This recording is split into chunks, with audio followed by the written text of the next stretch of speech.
Pursuant to the Constitution and laws of the state of Maine, I hereby call the 2016 Electoral College to order. This is a public proceeding, belongs to the people of the United States. We invite the public to be here. We do ask that this proceeding be approached with respect and that no effort be made to disrupt the proceeding today. If there are efforts to disrupt the proceeding, we will put the convention, the college at ease, and we will deal with the disruption. We just ask that everyone be respectful of this process so that it can be pursued according to the Constitution and laws of the state. I am pleased to announce the Electoral College's choice as the Sergeant-at-Arms for today's proceedings, Senator Troy Jackson. The Sergeant-at-Arms will please escort the leaders of the three branches of Maine state government to the rostrum.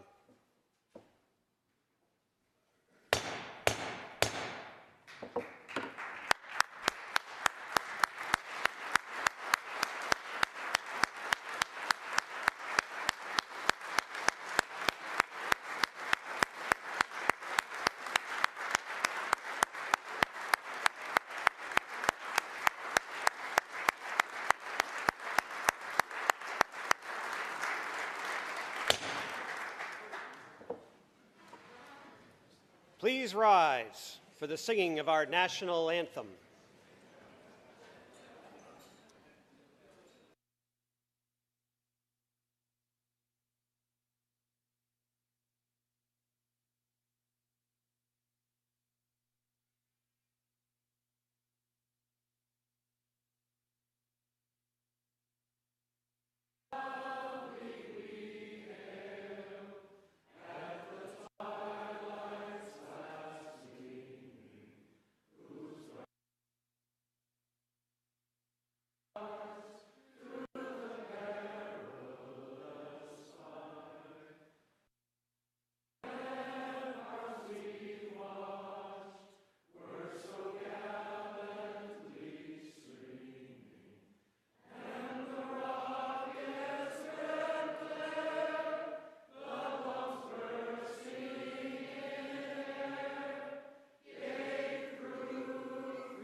Please join me in saluting our flag with the Pledge of Allegiance.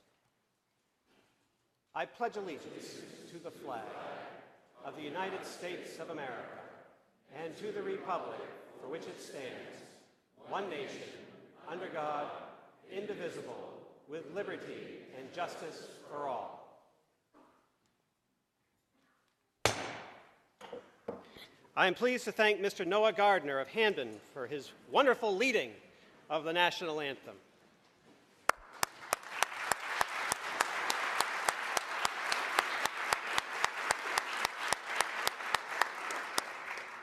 I'm also pleased to thank the Clerk of the House, Mr. Robert B. Hunt, for his graciousness as we use the House chamber today. I'd like to ask visitors seated at legislative seats to please be respectful of these workspaces and to please refrain from touching or moving materials on the desks.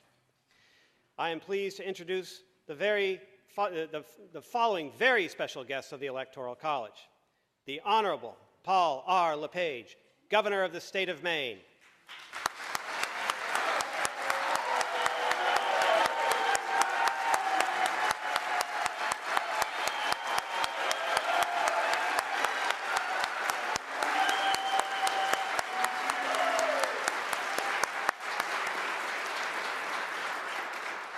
The Honorable Sarah Gideon, Speaker of the Maine House of Representatives.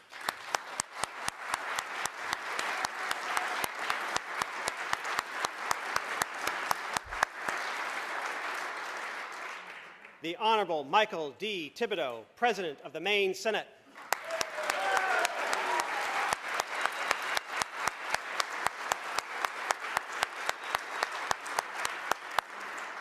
The Honorable Andre E. Cushing III, Assistant Majority Leader of the Maine Senate.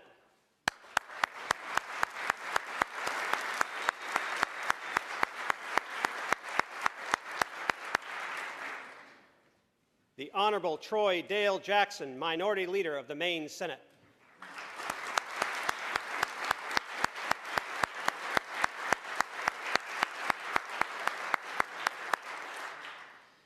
The Honorable Heather J.R. Priest, Secretary of the Maine Senate.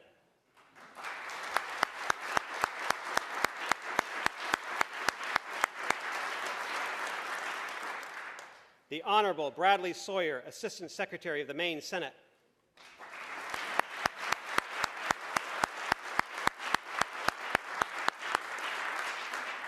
The Honorable Ellie Espling, Assistant Minority Leader of the Maine House of Representatives.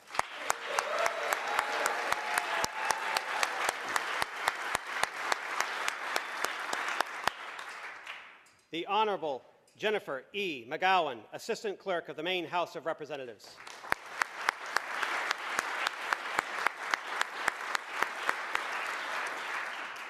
The Honorable Janet T. Mills, Attorney General of the State of Maine.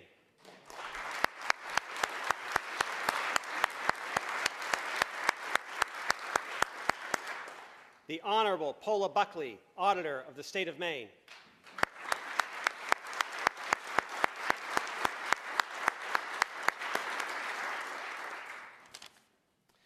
We will now call the roll of the Electoral College. Please respond present when your name is called. First Congressional District Elector, Diane Denk of Kennebunk. Present. Diane Denk, present. Second Congressional District Elector, Richard Bennett of Oxford. Richard Bennett, present. At-large presidential electors, Samuel Shapiro of Winslow. Samuel Shapiro, not present. David Bright of Dixmont. Present. David Bright, present. As elector, Samuel Shapiro was not present when the Electoral College was convened. Title 21A, MRSA, Section 804 provides for the appointment of a replacement by the remaining electors. Therefore, the electors present hereby appoint Betty Johnson to fill the vacancy. The Sergeant-at-Arms will please escort Ms. Johnson to the front of the chamber to join the electors.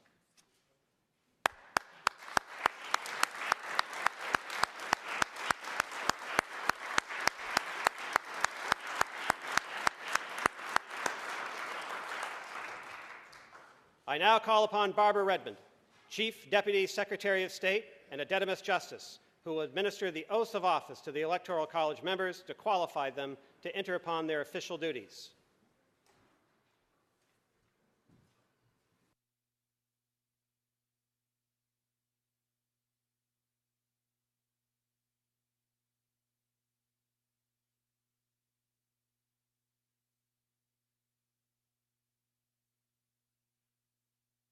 I, David Bright, Do swear that I will support the Constitution of the United States that I will support the Constitution of the United States and of this state, so long as I shall continue a citizen thereof. so long as I shall continue a citizen thereof. So help me God. So help me God. I state your name. I, Richard A. Bennett, Do swear that I will faithfully discharge do swear that I will faithfully discharge to the best of my abilities to the best of my abilities the duties incumbent on me the duties incumbent on me as an elector of President and Vice President of the as an elector of President and Vice President of the United States, according to the Constitution and laws of this state. according to the Constitution and the laws of this state. So help me God. So help me God. Congratulations.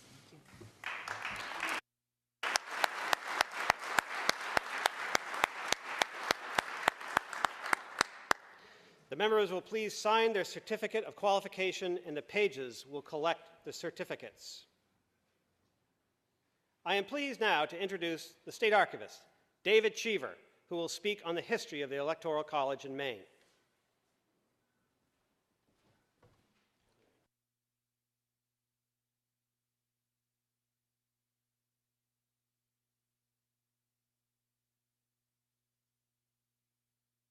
Governor LePage, President Thibodeau, Speaker Gideon, members of the legislature, members of the public, and electors for the state of Maine.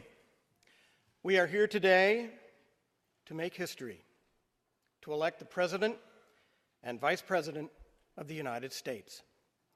In state capitals across this country and in the District of Columbia, presidential electors are gathered on this, the first Monday after the second Wednesday in December, to perform their formal duty. It is fair to note that this is a procedure that is resolute.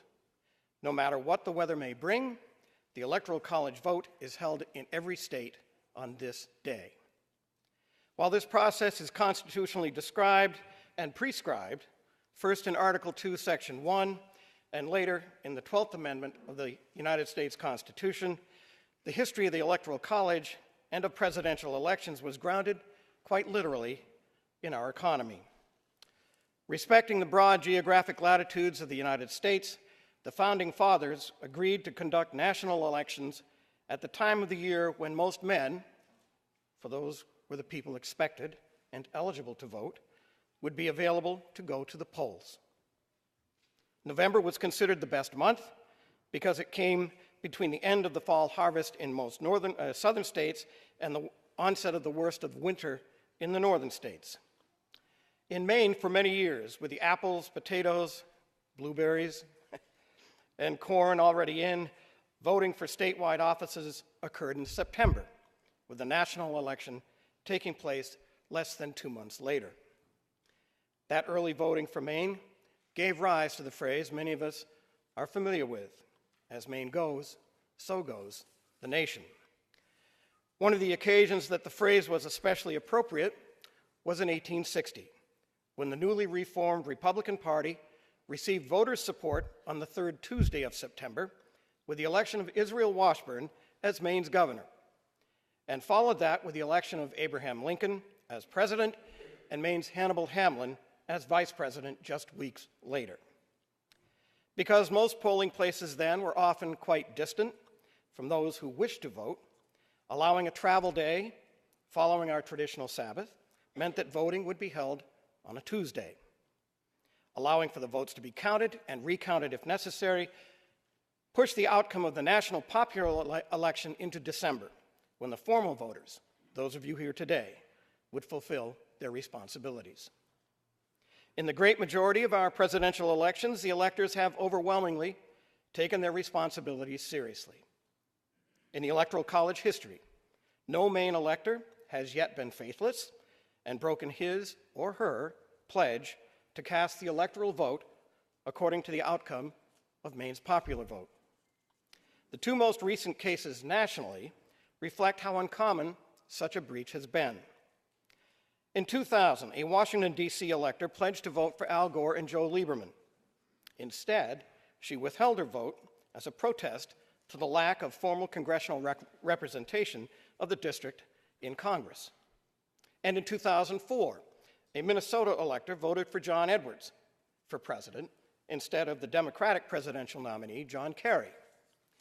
The faithlessness was thought to be a simple error, but there was no way to be sure, because at the time, Minnesota's electors cast their votes by secret ballot, and no one came forward to admit the mistake, if indeed it was a mistake.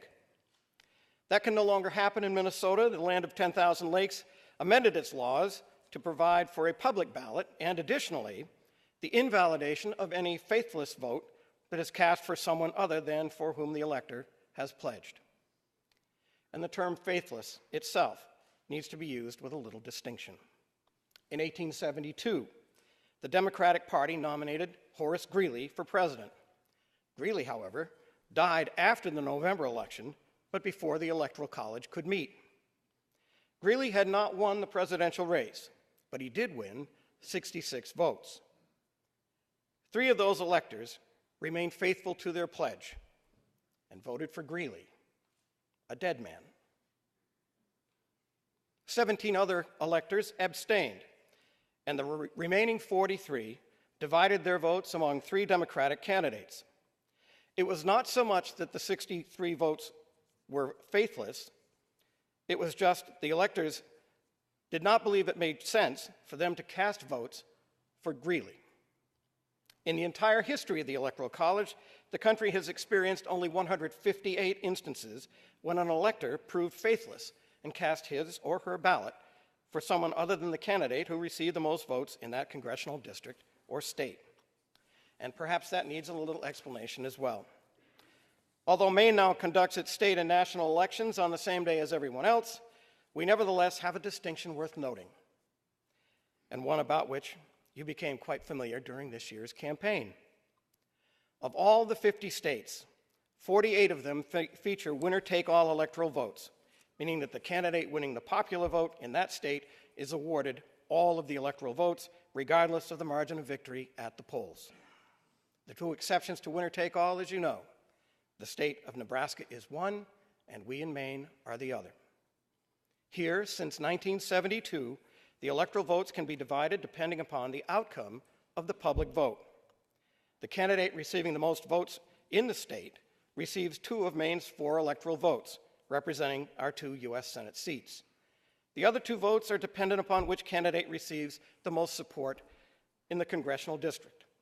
While the winner-take-all format prompts a lot of interest in the so-called swing states, where no clear favorite exists for the popular vote, the possibility of a very close vote in the Electoral College adds to the dynamic tension in Maine, where that one vote from the 1st or 2nd congressional district might be just enough to have one candidate reach the 270 total needed to be elected to the presidency.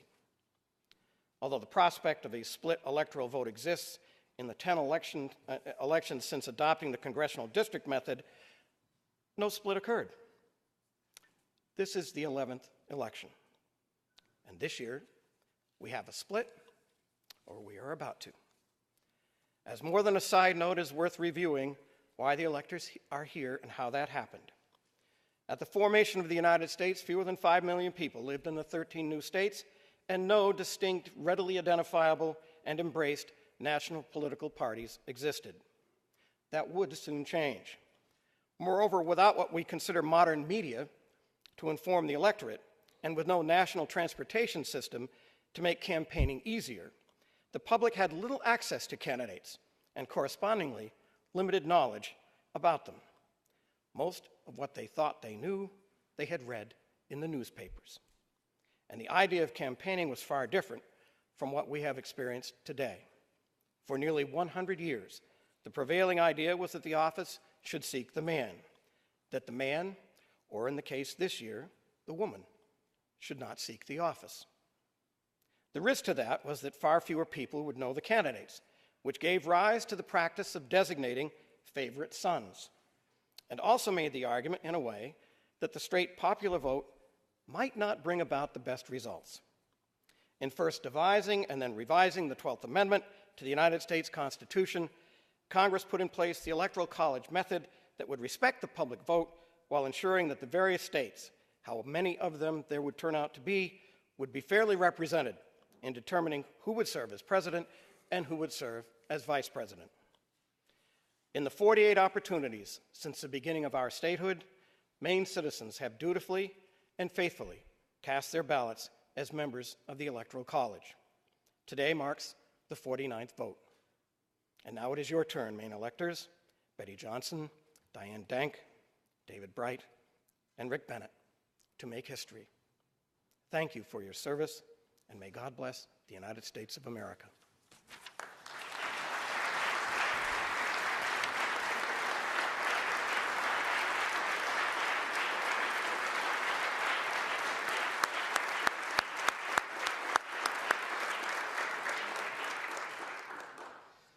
Thank you, Mr. Archivist, for your remarks. We will now have the election of the Secretary of the Electoral College. Are there any nominations? I recognize Elector Johnson. I nominate Barnes of Winthrop.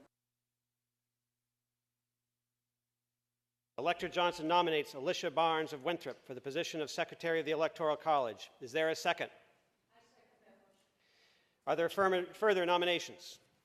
Elector Bennett? The nominations cease and that Alicia Barnes of Winthrop be elected Secretary of the Electoral College by acclamation. You've heard the motion. Is there a second? Second. All in favor say aye. Aye. Opposed, nay. The ayes have it. Alicia Barnes of Winthrop is elected Secretary of the Electoral College. Secretary Barnes will please stand to take and subscribe her oath of office necessary to qualify her to enter upon her official duties.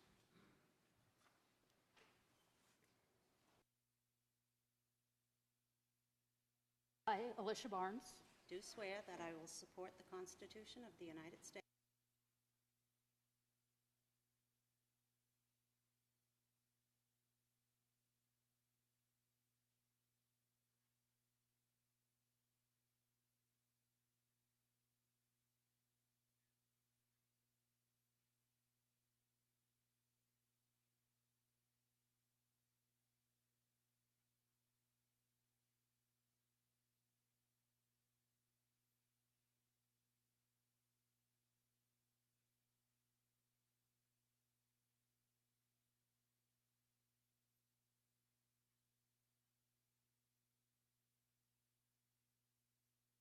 Get your signature right here and there.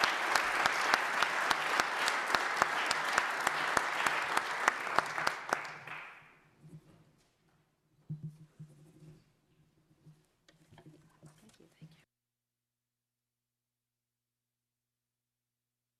We will now have the election of the President of the Electoral College. Are there any nominations? Elector Bright.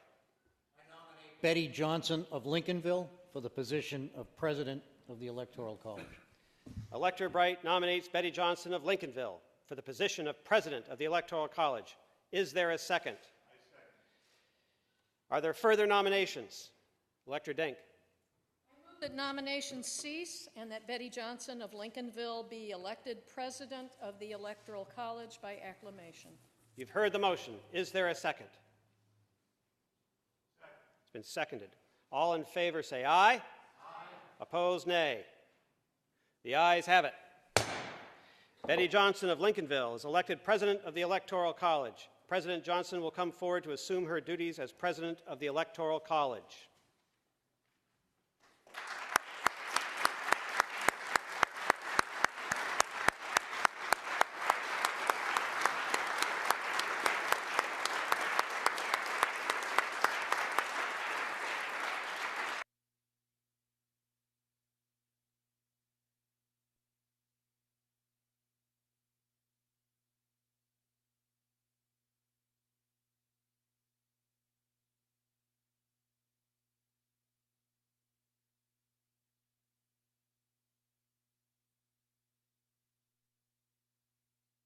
Thank you, Secretary Dunlap, for your service to the Electoral College. On behalf of the members of the Electoral College, I am pleased to appoint the following staff of the Electoral College. Would they please stand and rise to be recognized as I call their names? Mr. David A. Geller of Waterville, Legal Counsel of the Electoral College.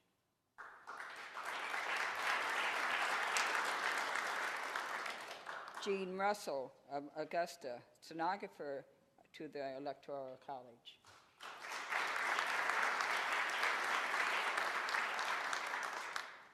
Marianne Smith of Penobscot Nation, messenger of the Electoral College to the United States District Court of Maine.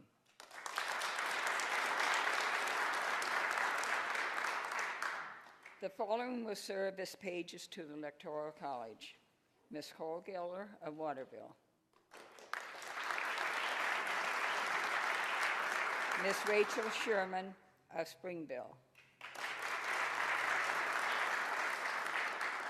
Ms. Jean Hay Bright of Dixmont. Ms. Abigail J. Bennett of Orono. Mr. Jason Hall of Lewiston.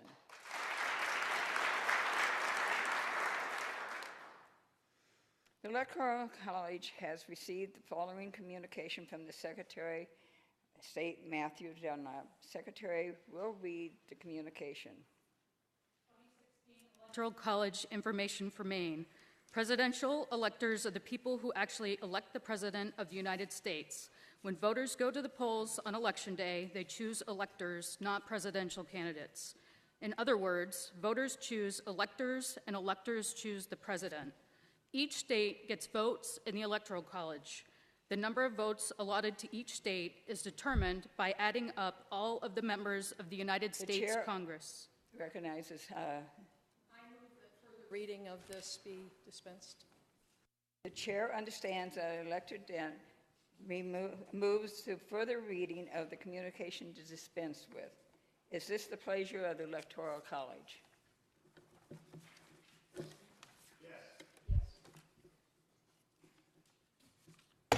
It's a vote. It is now the pleasure of the Electoral College that this communication and accompanying documents be placed on file. It is a vote.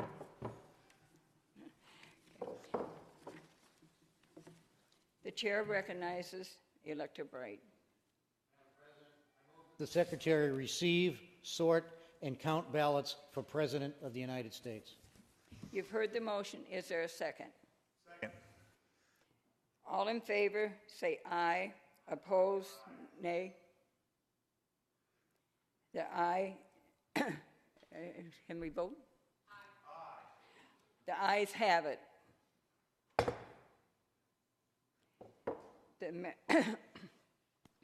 The pages will distribute the ballots.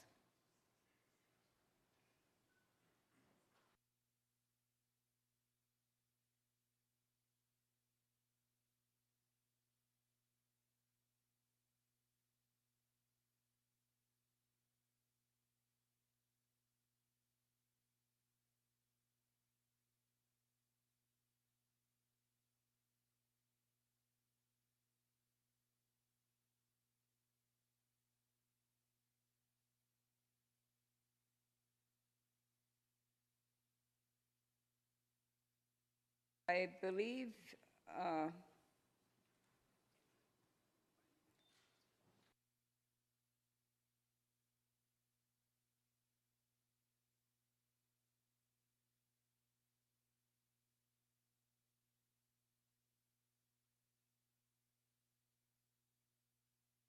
College at East.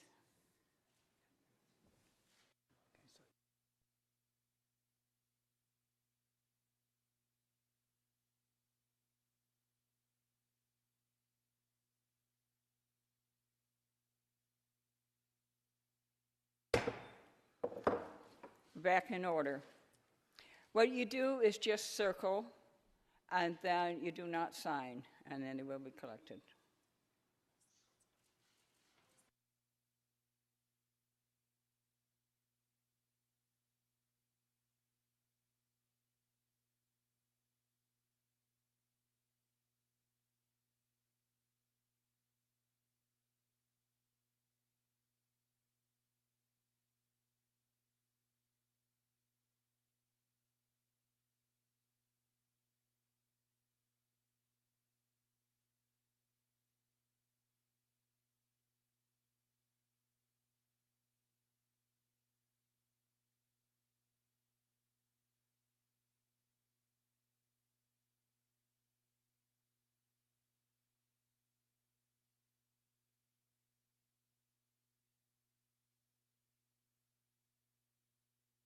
Number of votes cast is 4. Chair recognizes you. I move that the Secretary receive, sort, and count ballots for Vice President of the United States. You've heard the motion. Is there a second? I second the motion. All in favor? Aye. Opposed? The ayes have it. The motion is agreed to. The members will kindly vote. At this time, the pages will hand out.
Total number of votes cast is 4.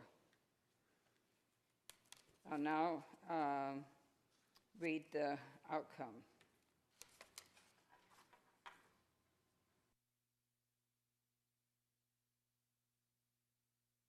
For President, Donald A. Trump, 1. Hillary Clinton, 2. And a fourth one was neither of those candidates.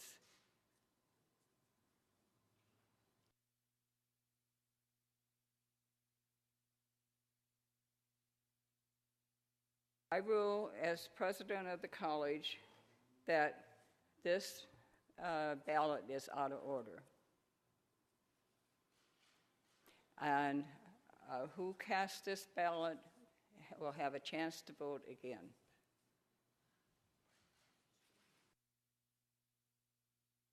At ease.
Back in order.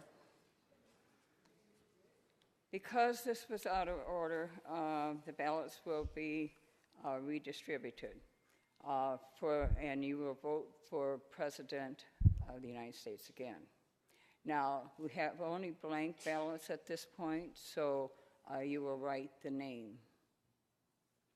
The pages will collect the ballots, hand them out, and then collect them.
Vote.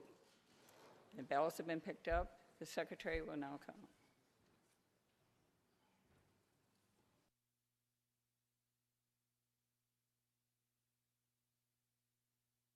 All right, the ballots have come in, and there are 3 votes for Hillary Clinton and 1 vote for Trump. For the vice chair and president, there are 3 votes for Timothy Kane and 1 vote for Michael R. Pence. It's a vote.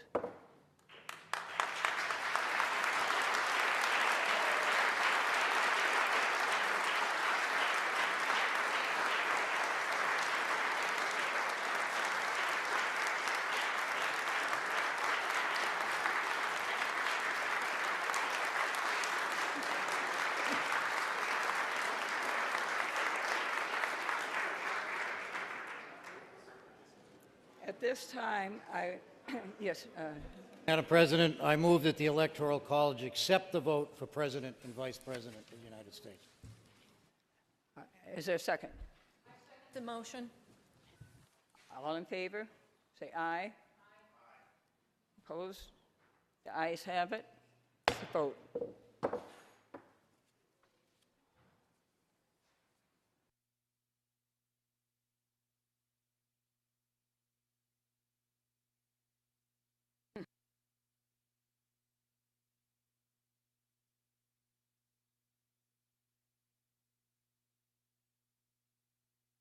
Recognizes Elector Denk. An electoral college order and move its passage.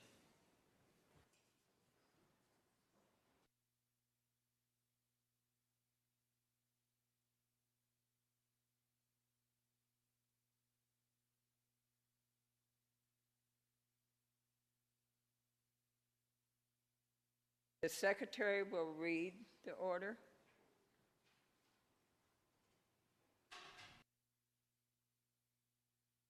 State of Maine Electoral College, Chamber of the House of Representatives, Augusta, December 19, 2016.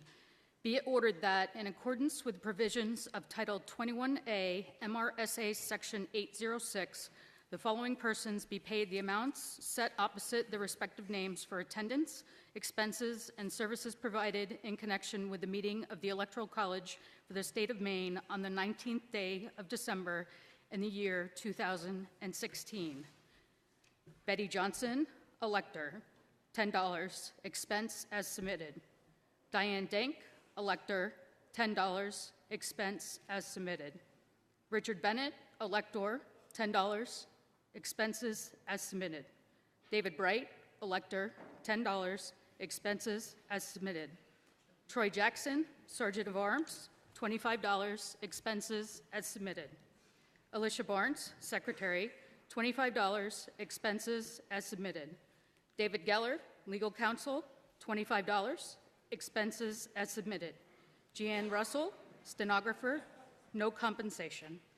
Abigail Bennett, Page, $15, expenses as submitted. Jean Hay Bright, Page, $15, expenses as submitted. Chloe Geller, Page, $15, expenses as submitted. Jason Hall, Page, $15, expenses as submitted. Rachel Sherman, Page, $15, expenses as submitted. Milian Smith, Messenger, $25, expenses as submitted. Barbara Redmond, Dedimus Justice, no compensation.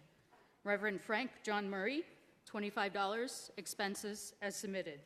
David Cheever, no compensation. Is there a second?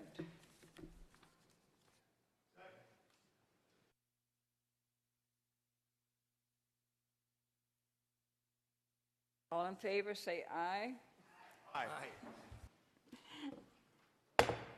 It's a vote. And now it will be a time that each elector, if they'd like to say a few words, to go ahead and speak. I'll call on Elector Bennett first. Thank you, Madam President. What a great nation this is, and what a treasure the peaceful transfer of power is for the people of this blessed country and the entire world. This is an historic day in the best tradition of Maine. We have today sworn an oath under the United States Constitution. Article 2, Section 1 of that cherished document reads that each state shall appoint in such manner as the legislature thereof may direct a number of electors. In Maine, the legislature has enacted law to allocate our electors by congressional district. The same law that appointed each of us also binds each of us today to vote in accordance with the express will of those who put us here. I am here to act upon the wishes of the voters of Maine's 2nd Congressional District, who voted 52% to 41%, a 37,000 vote margin in support of Donald Trump for President of the United States. This is not a matter of personal conscience. It is not a matter of choice. It is a matter of oath and law. Voltaire said, "Doubt is not a pleasant condition, but certainty is an absurd one." None of us knows how the next 4 years will unfold. Very few predicted the last 4 months. This has been an unconventional election, and these are unconventional times. Today, my vote gives voice to the people of Maine's 2nd Congressional District, and I speak for those who everywhere have been forgotten or left behind by our ruling institutions. Yes, there is fear about the future, but I believe the vote of my 2nd District neighbors during this election was filled with hope and optimism. With this election, they are hoping that Maine's small business job creators, who have been crushed under heavy tax burdens and strangled by bureaucratic red tape, will have a chance at prosperity.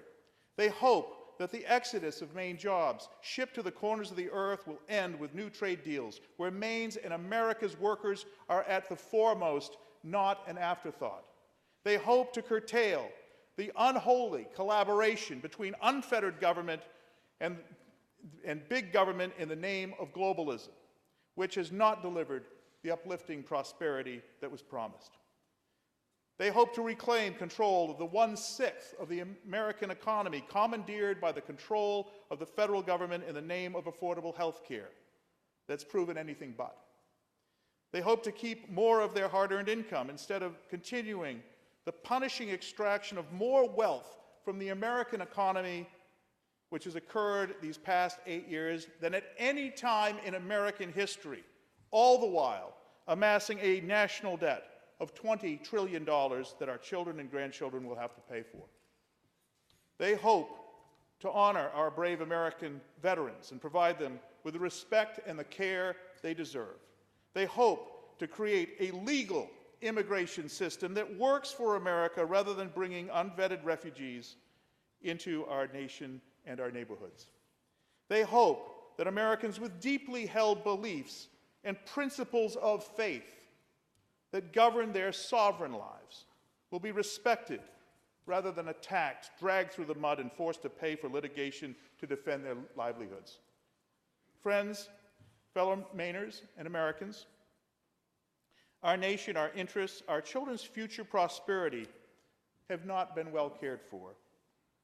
The voters I represent hope for change and a better future for our nation.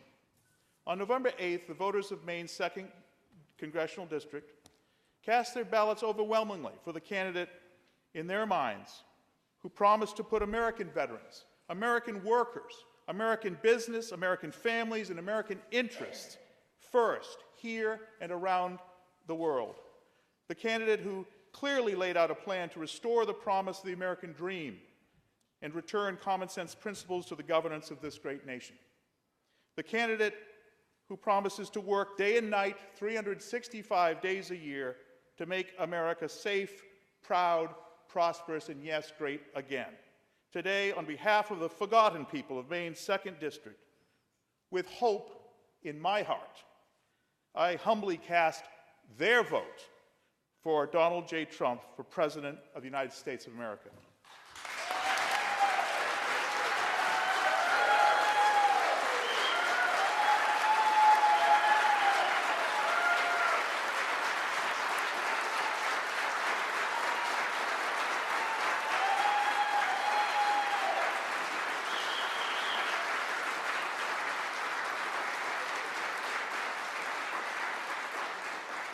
Thank you. Elector Bright. President, in my first vote today, I cast my ballot for Senator Bernie Sanders of Burlington, Vermont. On the second vote, because I had taken an oath to uphold the laws of the state of Maine, I cast my vote for Secretary Clinton. If my vote today could have helped Secretary Clinton to win the presidency, I would have voted for her on the first round. But as the Electoral College meets all across the nation on this day, I see no likelihood that 38 Republican electors will defect from their party and cast their ballots for Secretary Clinton. So Hillary Clinton will not become president, and there is nothing I can do about that. Knowing this, I was left to find a positive statement I could make today with my vote. I am not a Clinton elector. I am a Democratic elector. I do not represent Democrats all over the country.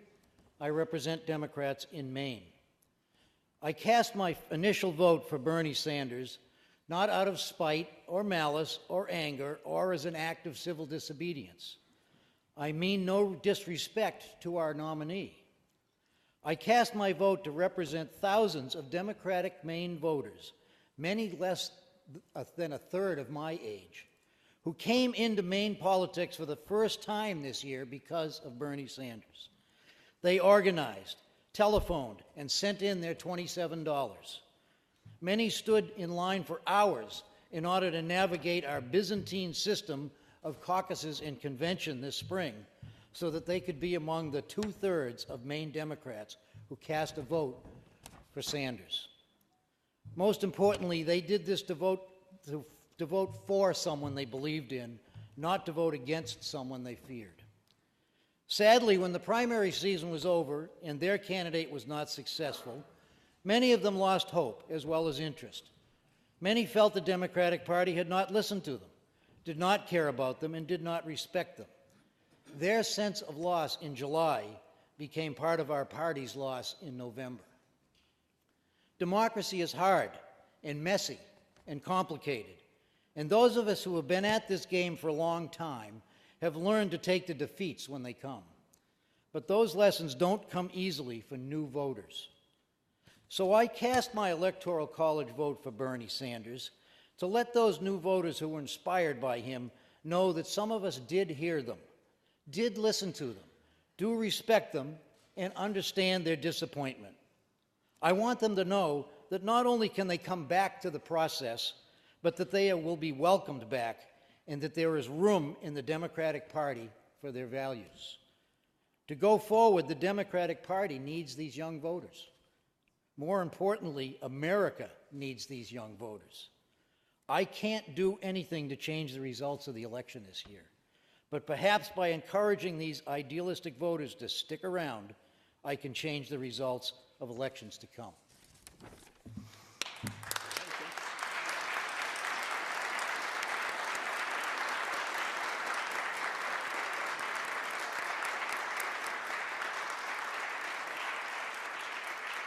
Elector Dan.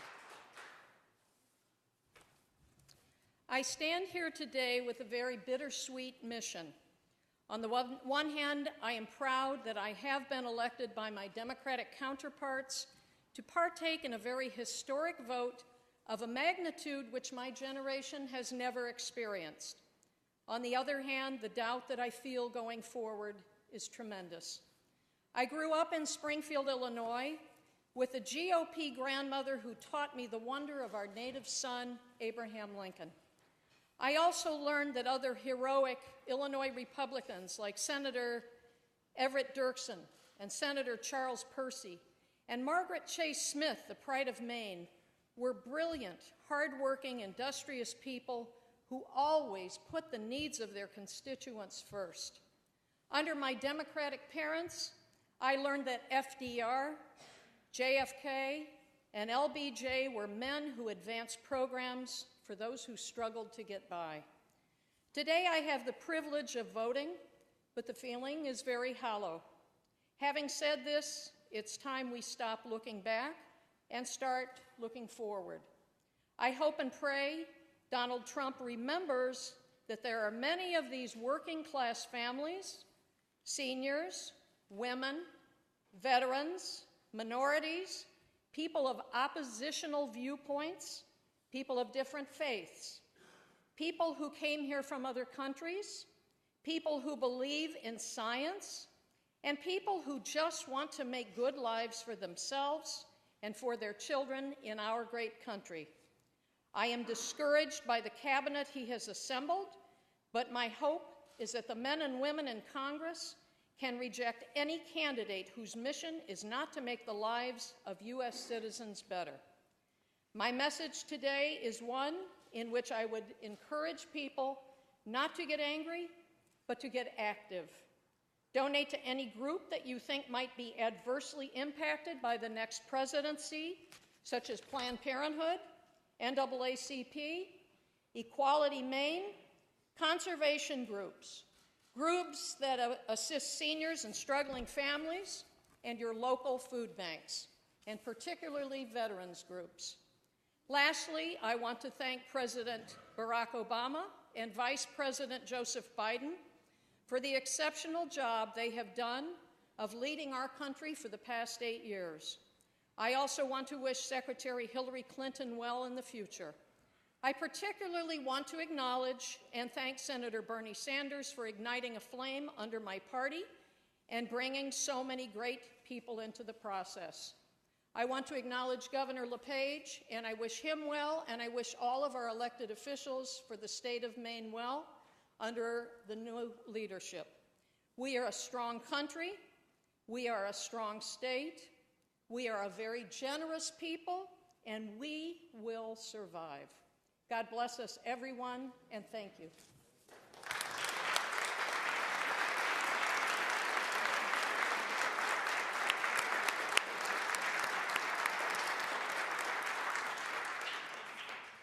Thank you. I'm just going to speak very briefly. I want to thank all the Democrats who elected me to serve as an elector. And I also want to thank the present electors for electing me as president of this college. It's been a good experience, and I'm very proud that I, excuse me, that I cast my vote for Hillary Clinton, as the Democrats worked so hard across the state to tell me that they wanted to have that electoral vote.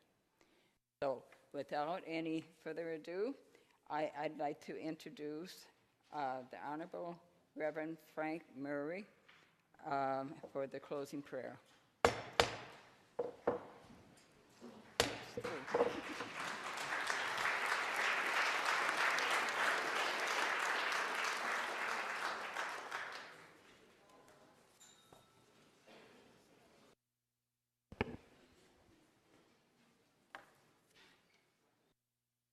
Let us pray.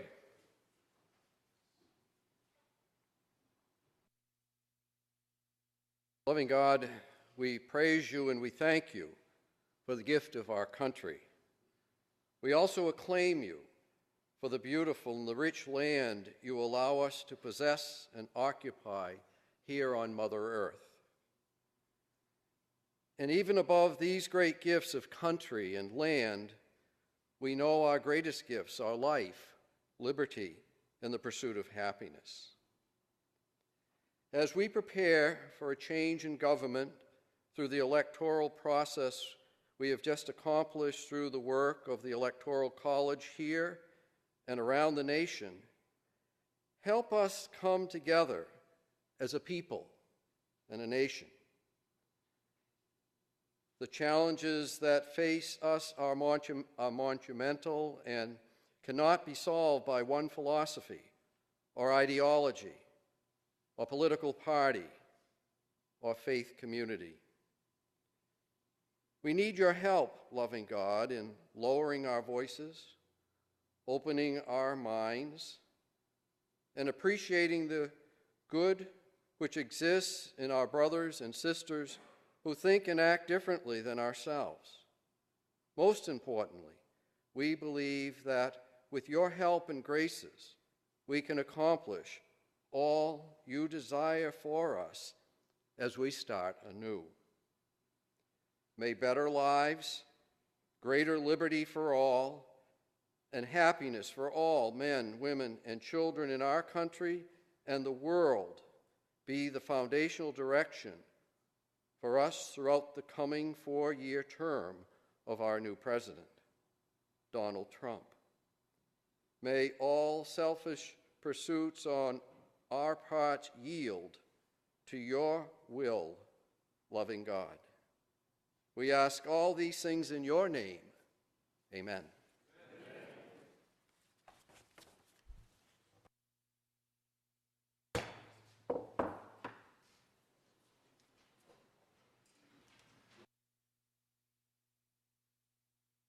purpose for which this Electoral College was assembled having been accomplished, I now declare the same dissolved.